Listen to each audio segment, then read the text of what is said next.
భర్త ఒకరోజు ఒక దారుణమైన కోరిక కోరాడు. అది పెద్ద నేను విశేషంగా దాని గురించి ప్రస్తావన చేయక్కర్లేదు, మీ అందరికీ తెలుసు.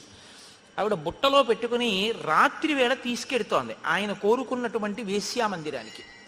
అక్కడ మాండవ్య మహాముని అని ఒక మాండవ్య మునికి ఆయన పూర్వక జన్మలో చేసుకున్నటువంటి పాపం అనుభవానికి వచ్చి ఆయన్ని కొరత వేశారు. కొరత వేసి అంటే శూలారోహణం చేయిస్తారు.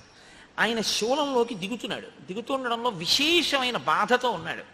చీకట్లో ఈవిడ బుట్టలో తీసుకెళ్తూ ఉండడంలో ఈ బుట్టలో కూర్చున్నటువంటి కౌశికుడు అంటారు ఆయన, ఆయన యొక్క చెయ్యి, ఆయన యొక్క శరీరం ఆ మహర్షి యొక్క భుజానికి తగిలింది. చాలా బాధలో శూలం దిగుతోంది ఆయన శరీరంలోకి. అది ఒక శిక్ష వేసేవారు పూర్వం. శూలం మీద కూర్చోబెట్టి వదిలేస్తారు, అది అలా దిగుతూ ఉంటుంది తల వరకు, లోపల నుంచి దిగుతూ వస్తూ ఉంటుంది. ఎంత బాధ! అప్పుడు భుజానికి తగిలితే శరీరం కదిలితే ఇంకెంత బాధ! ఆయనకి కోపం వచ్చింది.